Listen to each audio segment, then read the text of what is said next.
सर्द रातिन में दर्दन के सुमारियां त की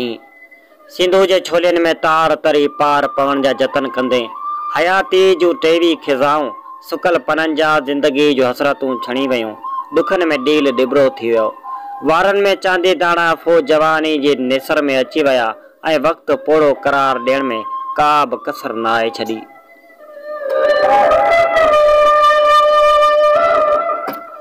मूं भी मनी वरतो आहे त वाकई जिस्म में सत न आहे रही जो कुदर सां धरती जो सीनू चीरेंदे आज पे जो गस गोले वठां ऐं सूरन के छाणे सुखन जी वाट गोले वठां पर हर साल कर्द चढ़ंदो थो वञे ऐं आज पे जो को बि गस नथो लभे सेरा जड़े जीवन में रोज़ दुखन जो झोलो लगे पियो ऐं आउं पचंदो थो वञा।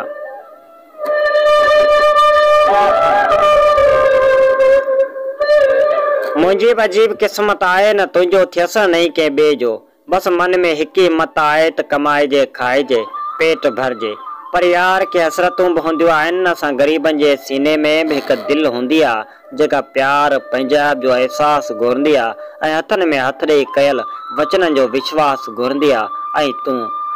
ऐं तूं छॾ खणी हिक ही शर्त हुयो न तुंहिंजो त आज पो माणी ॾे त मूंखे माणी ॾे जे ना त इहो तस्वर बि गुनाह हूंदो। हाँ मां गुनाहगार आहियां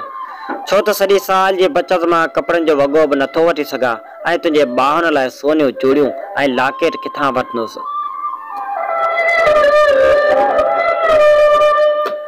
तो सही त चयो हो त मुंहिंजे अंगल आरन जो बार न ताते सघंदे ऐं पंहिंजी औकात में रह ऐं उन खां पोइ तुंहिंजे साम्हूं बि न आया आहियो ऐं पंहिंजे औकात में रहां थो कुझु बि न आहे रहियो मूं वटि पर तुंहिंजी यादूं अॼु बि जीअण जो जवाब आहिनि पर ही कहिड़ो राज़ आहे आउं न आहियां परखी सघियो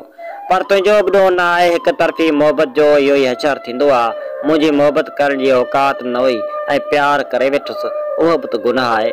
असां हेठे तबिके जा माण्हू जेके पंहिंजे अज़ीज़नि जी ॻाल्हि अखियुनि ते रखी क़बूलींदा आहियूं पर उनमें केतिरा अरमान मरी था वञनि ऐं केतिरियूं हसरतूं सड़ी थियूं वञनि केतिरा वजूद अंदरां खाइजी खोखला थी वञनि ऐं ख़ुदकशियुनि जे वर चढ़ियो वञनि। असां त पंहिंजे ई फ़ैसिले मुताबिक़ औलाद के शादी घर ताईं महदूद करे छॾियूं पर कॾहिं बि संदुसि मर्दी नथा पुछूं ऐं नतीजे में उमिरि खां अॻु पोड़ा थियो वञूं ऐं ख़तमु थियो वञूं पर सच पुछी पिरी मूंसां कंहिं बि वफ़ा न कई कॾहिं के तंज़ आधार छॾियो त कॾहिं के मजबूर ॾिसी मूंखां बचपन में दोस्त न ठहिया अॼु बि हमराज़ न आहिनि जेके दोस्त मिलिया से बि न हली सघिया ऐं मूंसां मुंहिंजो वक़्तु बि ठगी करे वियो ऐं मूंसां तो बि न घटायो।